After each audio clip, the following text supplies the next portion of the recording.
ये आपकी प्रॉब्लम है आज की। Illustration 44 third point, machinery and stock पे डैप लगा 10%। एंड की प्रॉब्लम है ये, मशीनरी पे भी डैप लग गया और स्टॉक पर भी डैप लग गया, तो दोनों को माइनस कर देंगे। यस अंशिका। सर इसमें थर्ड पॉइंट की मैंने सॉल्यूशन के जनरल में जब रिवैल्यूएशन अकाउंट डिस्ट्रीब्यूट करे वो नहीं समझा। दोबारा बोलो। सर थर्ड पॉइंट क्वेश्चन का नहीं। अच्छा, सॉल्यूशन का। हाँ जी। वो अभी मैंने बताया नहीं, वो ना रिवैल्यूएशन अकाउंट बना करके प्रॉफिट लॉस निकालते हैं, उसकी एंट्री है। मैंने अभी आज बताना है रिवैल्यूएशन अकाउंट कैसे बनाते हैं, उसकी एंट्री। ओके। 48 का 5। There were unrecorded creditors 4500। अगर क्रेडिटर्स अनरिकॉर्डेड है, यानी कि क्रेडिटर्स ऐसे हैं जिनका रिकॉर्ड मेरे पास नहीं था, अब मुझे पता चल गया, तो क्रेडिटर्स का पता लगना यानी कि नई लायबिलिटी का पता लगना, ये मेरा नुकसान है। एंट्री करूंगा revaluation account debit to creditors. तो मेरी लायबिलिटी इंक्रीज हुई है 4500 से।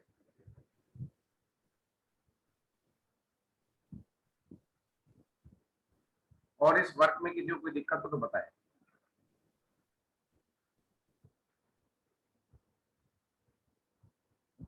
ठीक है, तो रिवैल्यूएशन की एंट्रीज के बाद we use to prepare revaluation account या profit and loss adjustments account.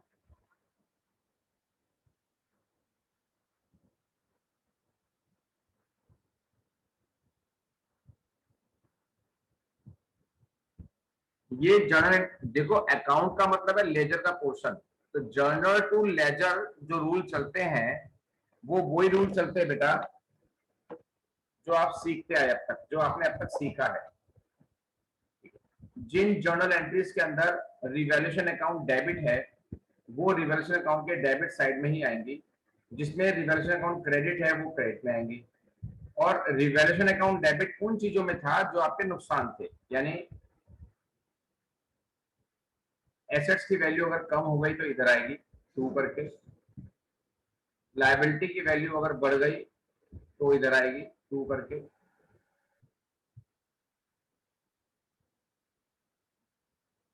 कोई अनरिकॉर्डेड लायबिलिटी पाई गई तो भी इधर आएगी बेटा। इधर क्या आएगा, फायदे, एसेट्स की वैल्यू बढ़ना,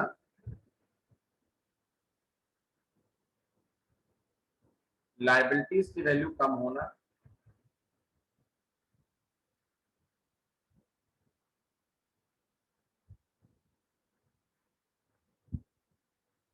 या अनरिकॉर्डेड कोई एसेट थी जिसका हमें पता पहले नहीं था, आज पता चला कि एक एसेट भी पाई गई जिसका रिकॉर्ड हमारे पास नहीं था, तो ये तो हमारा फायदा हो गया। ऐसे फायदे नुकसान को हमने शो कर दिया। फिर हम करेंगे टोटल। टोटल अगर राइट साइड का ज्यादा है तो यहां पर बैलेंस बचेगा, उसे बोलेंगे profit on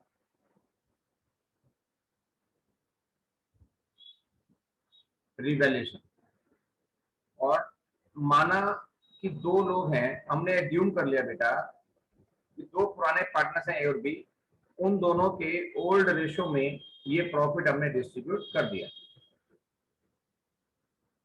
on the sharp contrast, अगर लॉसेस की आइटम का टोटल ज्यादा हो तो इधर बैलेंस बचेगा, that will be called loss on revaluation.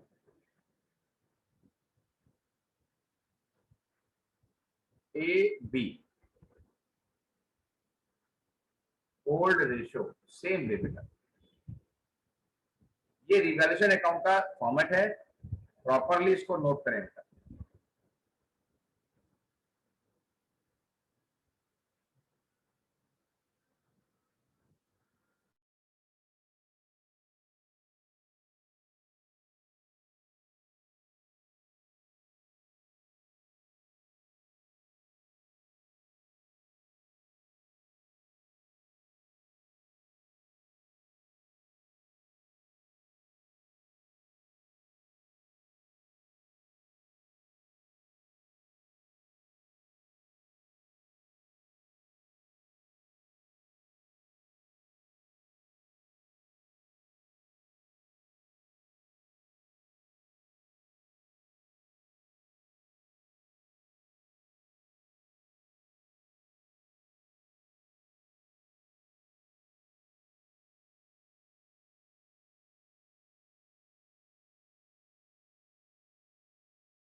बीच में एक क्वेश्चन आया अनरिकॉर्डेड लायबिलिटी का मीनिंग, यानी कि वो लायबिलिटी जो थी, हमारे ऊपर कर्जा था लेकिन हमने उसको कहीं पर रिकॉर्ड नहीं कर रखा था।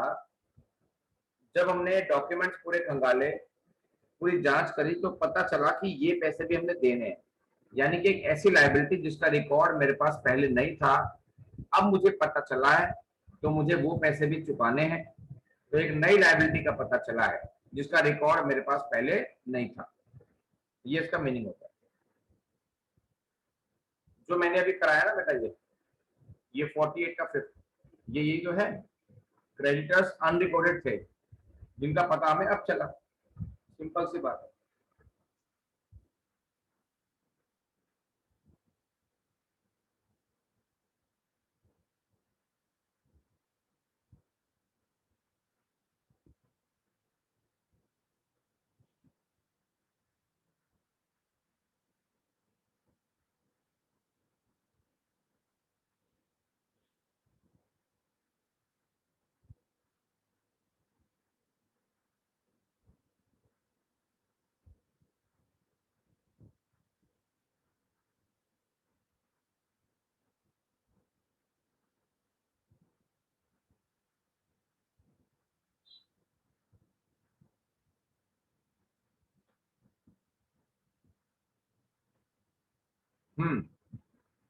अब आ रही है sound Navneet?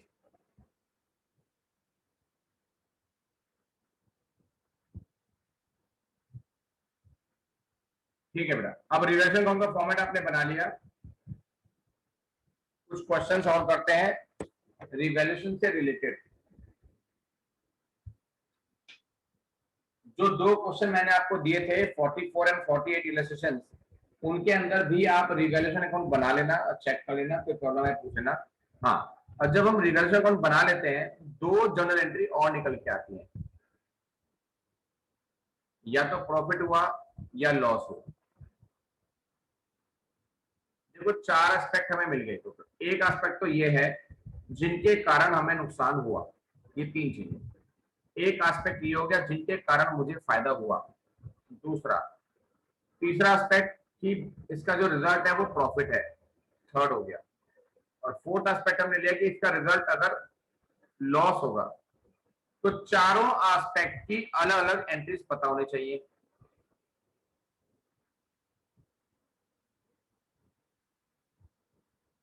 Revaluation account debit to asset liability या अनरिकॉर्डेड लायबिलिटी। एसेट तब आएगी जब वो कम हो रही है, लायबिलिटी तब आएगी जब वो बढ़ रही है, या अनरिकॉर्डेड लायबिलिटी पता चली।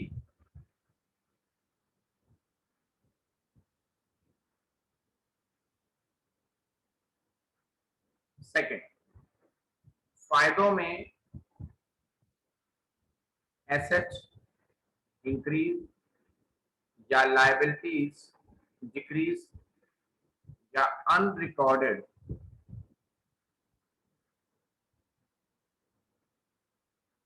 एसेट्स जो भी है वो डेबिट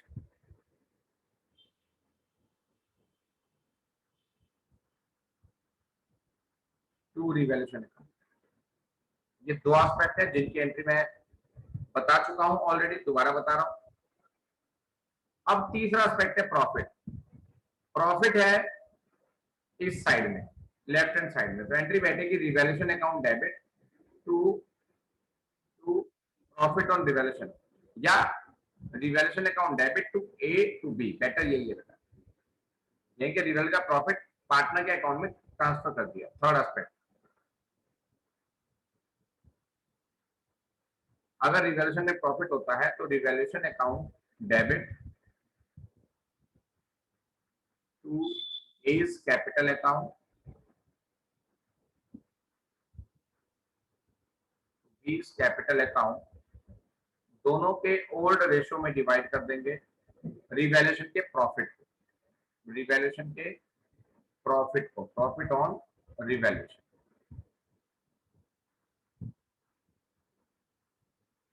अगर हमें लॉस होता है, as capital debit is capital debit,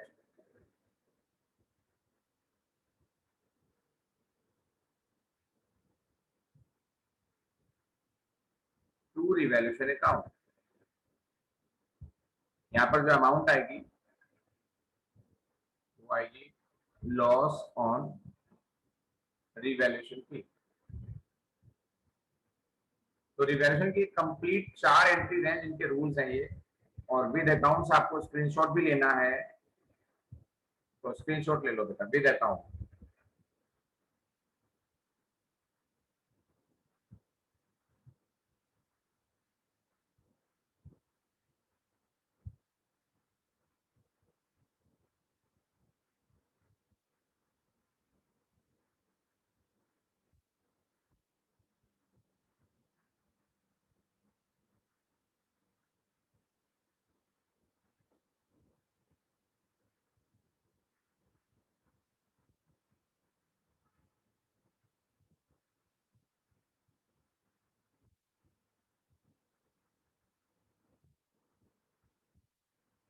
इसी बेसिस पे रिवैल्यूएशन की इलेक्शन 44 48 आप कंप्लीट कर लेंगे अकाउंट के साथ, और उसकी जो एक्स्ट्रा एंट्री थी प्रॉफिट या लॉस की, ये तो अब चलता रहेगा। इसमें बहुत सारी चीजें हैं, बहुत सारी प्रॉब्लम्स भी आएंगी, वो भी ली जाएंगी। छोटा सा रूल मैं और करा दूं ताकि बीच वाले क्वेश्चंस भी आपसे हो जाए।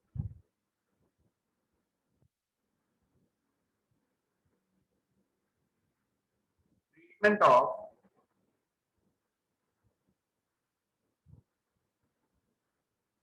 एक्यूमुलेटेड रिवैल्यूएशन में बहुत सारी चीजें बची हैं, जब हम क्वेश्चन करेंगे तो प्रॉब्लम के रूप में वो सामने आएंगी, बट इसको भी जानना जरूरी है क्योंकि इसके पॉइंट भी साथ साथ मिलेंगे। छोटा सा पॉइंट है, इसको भी कर लो, फिर रिवैल्यूएशन के और क्वेश्चन करेंगे बहुत सारे। Treatment of accumulated profits and losses.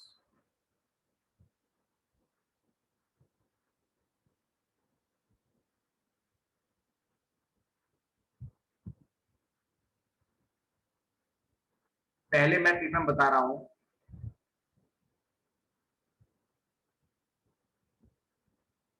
Accumulated profits का।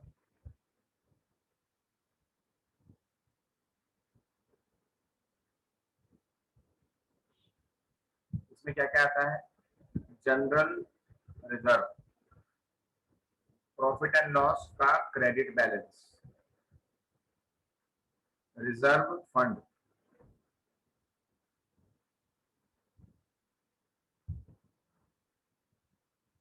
Contingency reserve, asset. अब इसका ट्रीटमेंट पहले सीखेंगे।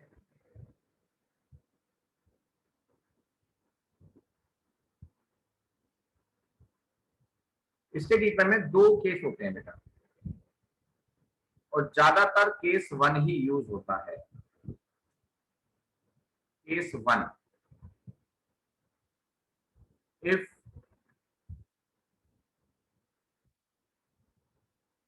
nothing special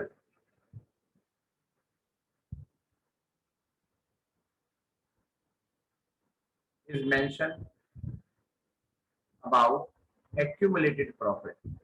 अगर accumulated profits के बारे में क्वेश्चन में कुछ भी मेंशन ना हो कि इसका ट्रीटमेंट क्या होगा, then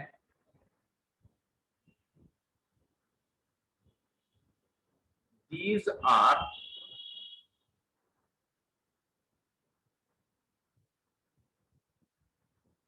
distributed in old partners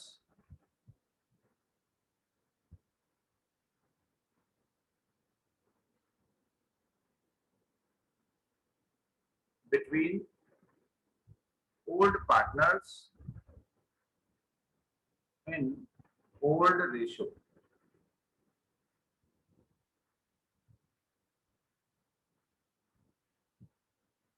and are not shown in new balance sheet, फिर नई बैलेंस शीट में दोबारा से ये शो नहीं होते। शो क्यों नहीं होते बेटा? क्योंकि पहले से बैलेंस शीट में है, उसके बाद हमने इनको पार्टनर्स को डिस्ट्रीब्यूट कर दिया। जब कोई चीज डिस्ट्रीब्यूट हो गई तो वो बची कहां? वो तो खत्म हो गई, इसलिए वो नई बैलेंस शीट में शो नहीं होगा। ठीक है, तो हमें डिस्ट्रीब्यूट करने की एंट्री जाननी है कि डिस्ट्रीब्यूट कैसे करते हैं। चाहे कलर चेंज कर देता हूं, चाहे जनरल रिजर्व हो, कोई भी हो, इनके अंदर रिजर्व फंड हो, पीएल हो, कोई भी फंड हो, जब वो डिस्ट्रीब्यूट होता है तो वो डेबिट होता है। डेबिट क्यों होता है? क्योंकि जितने भी रिजर्व्स होते हैं, प्रोविजंस होते हैं, ये सब हमें कहां मिलते हैं बेटा? लायबिलिटी साइड में मिलते हैं। ये सब लायबिलिटीज होते हैं क्योंकि फ्यूचर में आने वाली नॉन और अननोन इवेंट्स के लिए बनाए जाते हैं रिजर्व्स एंड प्रोविजंस। तो ये लायबिलिटीज होते हैं और लायबिलिटीज का बैलेंस हमेशा क्रेडिट होता है, लेकिन जब लायबिलिटी खत्म होती है तो वो डेबिट होती है। ये तो modern rules of debit and credit का ही पार्ट है कि लायबिलिटी को हम डिस्ट्रीब्यूट कर रहे हैं, क्योंकि लायबिलिटी खत्म करके उसे डिस्ट्रीब्यूट कर रहे हैं पार्टनर्स के बीच में। तो इसमें क्या हुआ? डिस्ट्रीब्यूट करने में क्या हुआ? लायबिलिटी तो आपकी हो गई खत्म, डाउन जा रही है तो वो डेबिट होगी, और डिस्ट्रीब्यूट किसी पार्टनर को की हमने तो उनकी कैपिटल बढ़ रही है, कैपिटल बढ़ती है तो क्रेडिट होती है। सो सिंपल, वही रूल चलता है, याद करने की कुछ भी जरूरत नहीं है बेटा। इसलिए जीआर, आरएफ, पीएल वगैरह ये सब डेबिट होंगे क्योंकि एज ए लायबिलिटी ये खत्म हो रहे हैं, और पार्टनर को डिस्ट्रीब्यूट हो रहा है तो पार्टनर की कैपिटल बढ़ रही है। मान लो कि दो ही पार्टनर्स हैं, ए कैपिटल अकाउंट क्रेडिट है मतलब, तो इन दोनों के ओल्ड रेशो में इनको मिल गया पैसा, इसलिए इनकी कैपिटल क्रेडिट हो गई क्योंकि कैपिटल इंक्रीज हो रही है।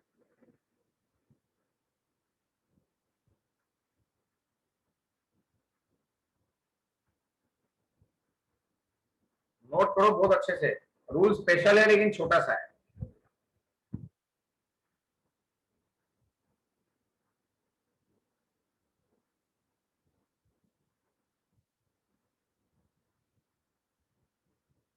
अब इसका केस 2,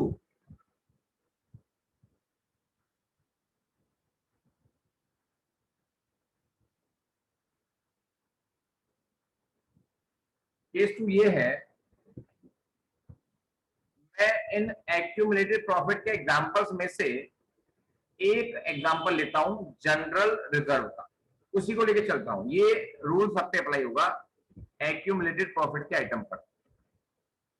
इफ जनरल रिजर्व जो कि अपीयर्ड है बैलेंस शीट के अंदर,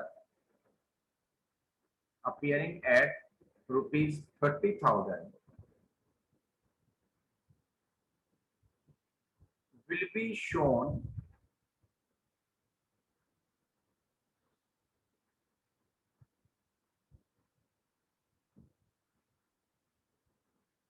in the new balance sheet as well। अगर वो कहते हैं कि जनरल रिजर्व नई बैलेंस शीट में भी शो होगा, तो फिर हम क्या करेंगे बेटा? ये मान के चलो कि ओल्ड रेशो तो आपका है 2:1 और न्यू रेशो आपका है बेटा 1:1:1।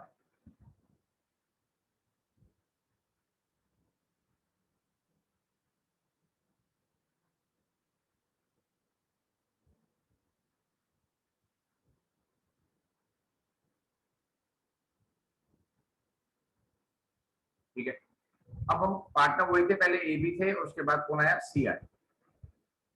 ये सब हमारी इमेजिनरी चीजें हैं, इमेजिन करके आगे चल रहे हैं।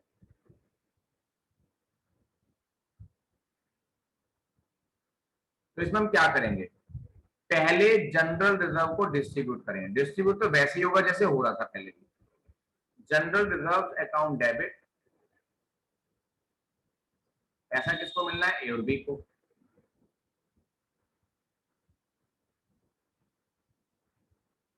जनरल रिजर्व है 30,000, ओल्ड रेशियो है 2:1,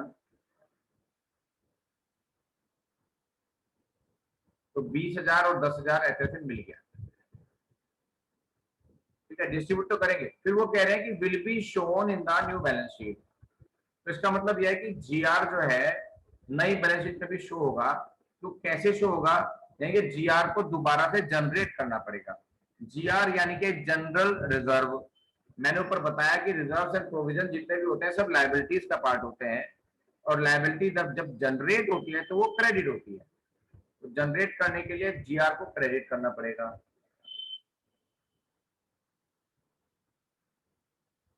ठीक, और इसके लिए पैसा कौन देगा, पार्टनर देंगे। जब इसका पैसा मिला किसको है, पार्टनर को। जब भी इसकी जरूरत पड़ेगी जनरेट करने की तो पैसा कौन देगा, पार्टनर ही देंगे। लेकिन जब जनरेट करते हैं at the time of admission of A partner, तो ये बात ध्यान रखने वाली है कि फिर ये सारे पार्टनर्स को लेके जनरेट होता है, फिर सब मिलकर जनरेट करेंगे। एस, बीस और सी न्यू रेशियो में जनरेट होता है। बीस कैपिटल अकाउंट, और वो कैपिटल आएगा या करंट आएगा तो एज पर द सिचुएशन है।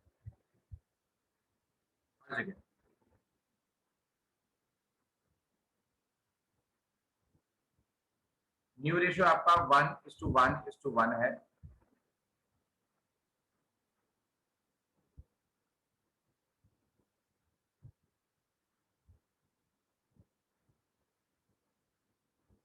ये रूल है बेटा एक्यूमुलेटेड प्रॉफिट्स।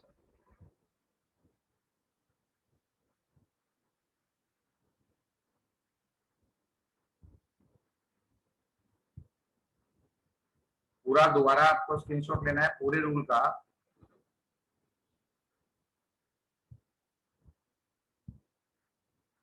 ये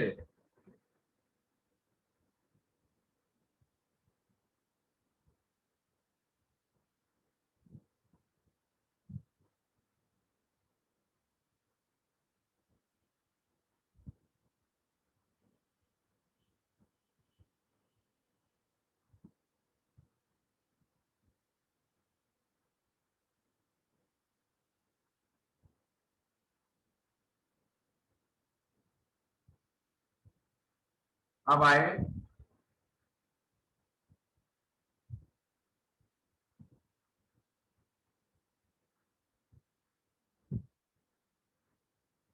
एक्यूमुलेटेड लॉसेस। जैसे पीएल का डेबिट, ये कहां मिलते हैं आपको, एसेट साइड में मिलते हैं। एडवर्टीजमेंट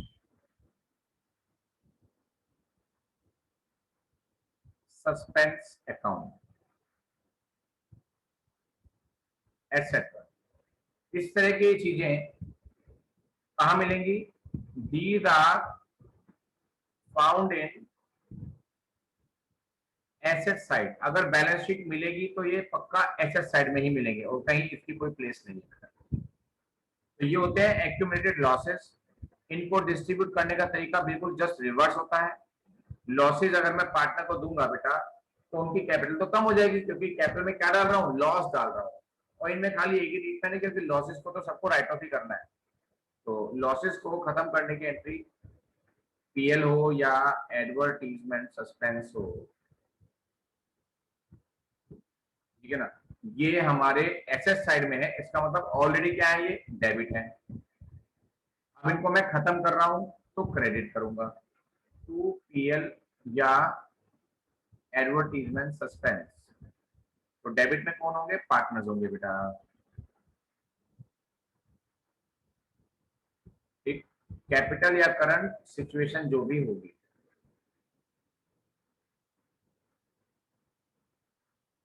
इनकी अमाउंट लिखी जाएगी और इन दोनों के ओल्ड रेशो में 2:1 में ये डिस्ट्रीब्यूट हो जाएगा। नोट करो बेटा, फटाफट से नोट करो। अब जिसको जो जो पूछना है पूछ सकते हैं। एक क्वेरी मेरे पास आई है, एक क्वेरी मेरे पास आई है बेटा, एडवर्टीजमेंट सस्पेंस क्या होता है, चलो बताते हैं। इसके अलावा कोई क्वेरी हो तो पूछ लो बेटा। बेटा ये फिक्टिशियस एसेट्स यानी कि मिसलेनियस एक्सपेंडिचर टाइप का एक खर्चा होता है, जिसमें हम एडवर्टीजमेंट कंपनी को फॉर एन एग्जांपल 5 इयर्स के लिए हमने ठेका दे दिया, एक कॉन्ट्रैक्ट दे दिया उनको कि आप ये लो 2 लाख रुपया, आने वाले 5 साल तक मेरा इस पर्टिकुलर मीडिया में ऐड करते रहना, ठीक है। तो हर साल थोड़ा थोड़ा ही खर्चा दिखा सकते हैं, पूरा 2 लाख का खर्चा हम पीएल में इकट्ठे नहीं दिखा सकते, क्योंकि इसका बेनिफिट हमें मिलेगा 5 साल में। खर्चा हमने कर दिया आज, तो प्रॉफिट एंड लॉस अकाउंट में जब खर्चा दिखाया जाएगा वो इसको 5 से डिवाइड करके दिखाया जाएगा, यानी कि 40-40 हजार रुपए हर साल दिखाए जाएंगे, 40-40 हजार रुपए हर साल दिखाए जाएंगे खर्चों के रूप में।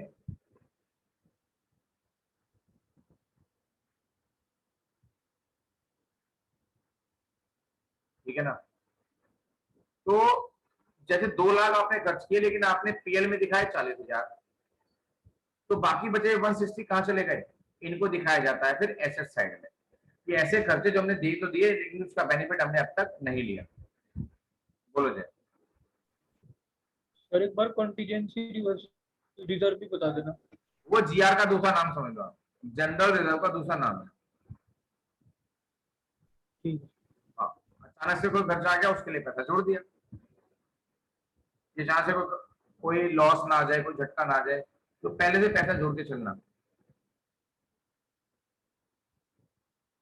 नोट करो बेटा फटाफट। अब आप लोग होमवर्क नोट करिए।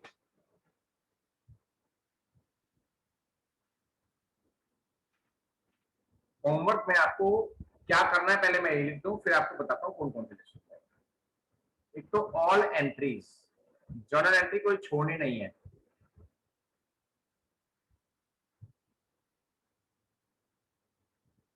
ऑल वर्किंग इन फेयर, ठीक है ना। कैलकुलेशन ऑफ न्यू रेशो और सैक्रिफाइस रेशो अगर नीड है, इफ नीडेड, तो ये भी फेयर में होनी है बेटा। और उसके बाद बनाना है रिवैल्यूएशन अकाउंट, लेकिन सबसे पहले आपको करना है revise all rules. Rules revise करके ही काम को आगे चलाना। जो मैंने 2 दिनों में कराया काम, सारे रूल रिवाइज करके ही तभी आप होमवर्क स्टार्ट करेंगे बेटा। अब ये देखना है कि लेसन 44 से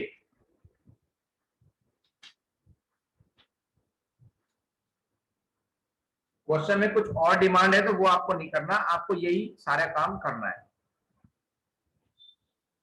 नंबर्स मैं आपको बता रहा हूं।